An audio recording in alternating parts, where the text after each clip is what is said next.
Hey everyone, Monster Hunter Now is one of those games that has been slightly divisive since it was originally revealed. This is of course Capcom's newest Monster Hunter game that will simply just be available on mobile devices.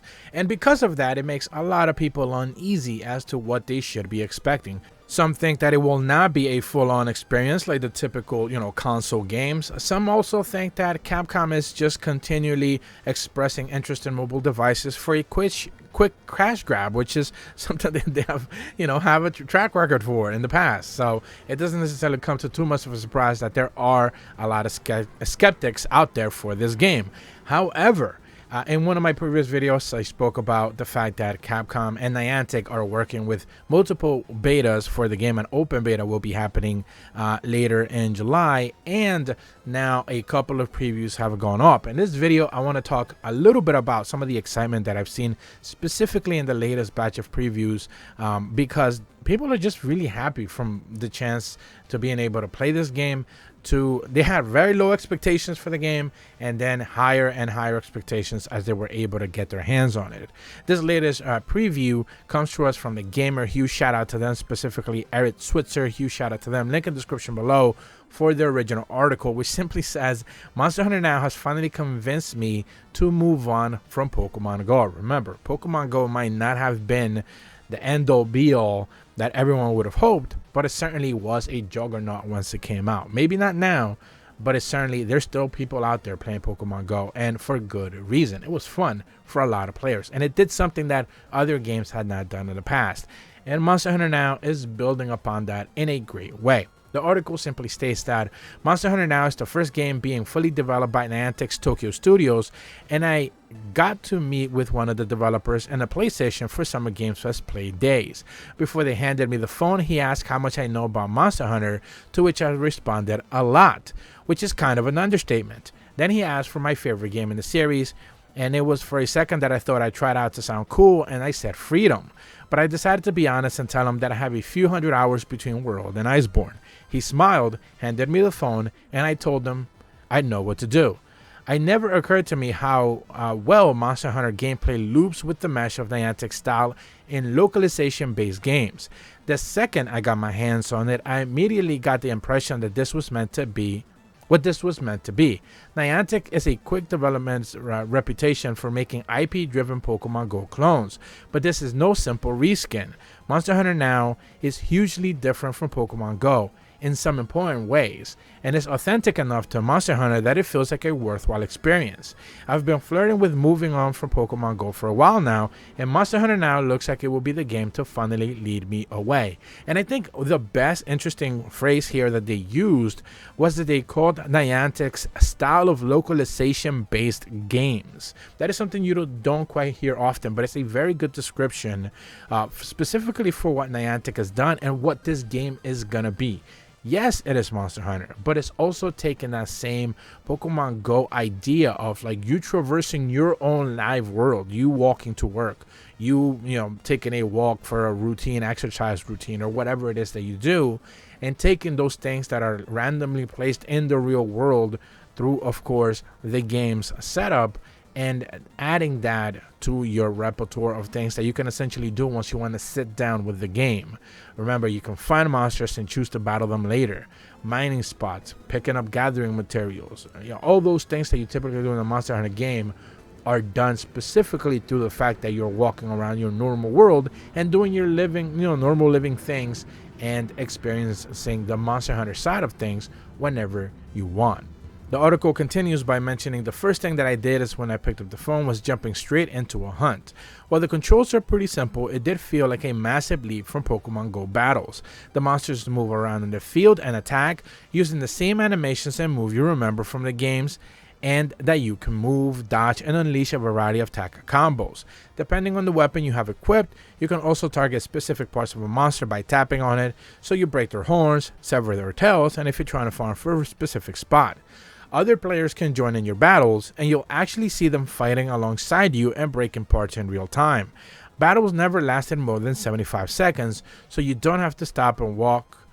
You have to stop walking and find a place to stand and play for long stretches, which developers say was an important part of finding a balance from the real world experience. Now, one of the things that I will say to this is that a lot of people who have gotten their hands on, and even in the beta experiences, what you do see a lot of people report on is that battles are short. That is an ongoing theme. However, that is not endgame. So if you think about it, or try to at the very least compare that to just what Monster Hunter is right now with like Sunbreak, for example, yes, very early hunts in the game were extremely fast, take you maybe 2 to 3 minutes. But endgame is a little bit more involved. You have to do a little bit more, and monsters have a lot more health. So they take a little bit longer to be taken down. So do keep that in mind, that of course, battles will become a little bit lengthier the further you progress. They also mentioned that all of the iconography and staple mechanics of Monster Hunters have been translated into Monster Hunter Now in ways that feel natural.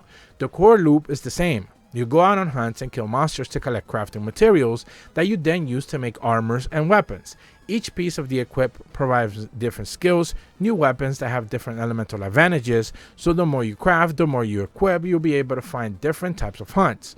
Your hunter rank is tied to your XP earned for challenges, which will ask you to go hunt specific monsters to collect specific materials. The higher the rank, the more rare and dangerous monsters you'll encounter. Every single Monster Hunter thing I could have asked for is represented here somehow, including paintballs, which you can use to tag a monster and summon it later if you want to fight it with your friends. What excites me the most about Monster Hunter Now is the full world in which things collect and monsters you fight. When you look for the map, when you look at the map, you see that the world is divided into like a pile of 3 different biomes that rotate and refresh over time. One day your desert might be in the north, while the forest might be on the west and the swamp to the south. You can see the exactly where the monsters are, bone paws, mining nodes, and other collectible resources are. You don't have to wander around and hope to encounter things that you're looking for, because you always know where things are that you need.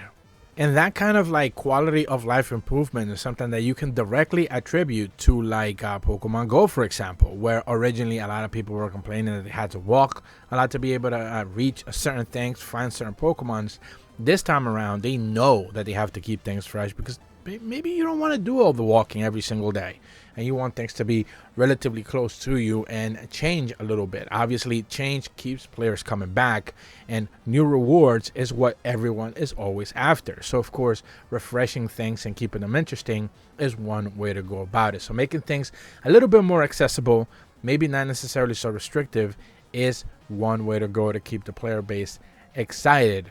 One of the things that I have seen a little bit of a criticism for, and they didn't necessarily touch upon this specifically, but they did touch upon the fact that your hunter rank is tied to your XP earned for challenges, is that your HR also is tied to weapon unlocks. Now, this is something that has been a little bit of a fierce debate for some players who don't want that. You want to have full access to all of the weapons.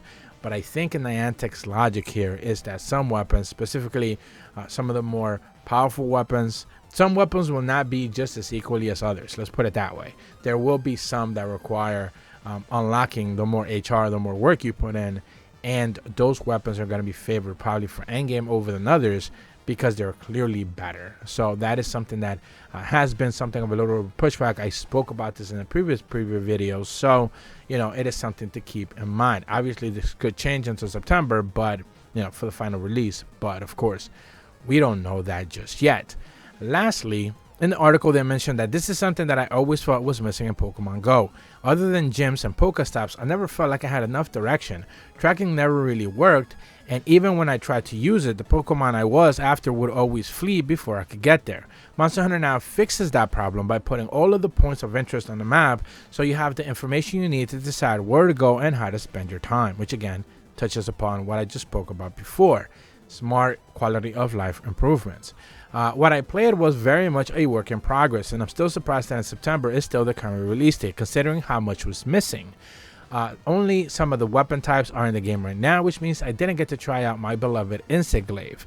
There's no AR features at all, though the developers say that is something they're still working on. I can't speak for monetization, which is definitely something that we ought to be concerned about here, but everything I did has impressed me a lot. Monster Hunter fans will be pleased by how the formula translates, and I think disillusioned Pokemon Go players might find out Monster Hunter Now has more consistency of rewards grind.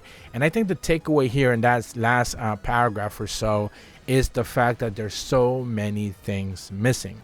this is another talking point that I've seen being brought up in multiple previews. And for me personally, of course, again, they were giving us access to limited content, so I can't really go into full detail there. But there's just so many things I should have probably touched upon, at the fact that maybe they're going to add it. You know, boosting, for example, your armor in specific ways that we are used to seeing in Monster Hunter wasn't available. Of course, some of the monsters that everyone would expect, legacy monsters that everyone would expect, aren't available. There's just so many things right there. Like, of course, Palamutes, for example. Will they actually appear? Probably not. You know, things of that nature, even mechanics from previous games that you consider to be popular, or things that should have been added in subsequent Monster Hunter games, are not there. So, you know, it is a work in progress, I'm sure.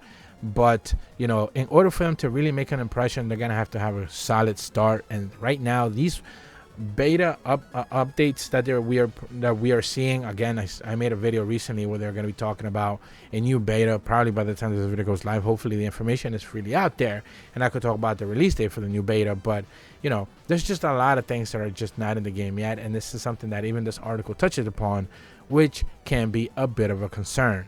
But that's about all the information that I have for Monster Hunter Now for you guys today. Huge shout out once again to Eric Switzer over at The Gamer with an amazing article talking about Monster Hunter Now's interesting upgrades towards, you know, the future of Niantic in regards to Pokemon Go. If you're brand new to my channel, though, be sure to leave a like and subscribe. Hit the bell to receive notifications when the videos go up. And as always, thank you so much for watching. See ya.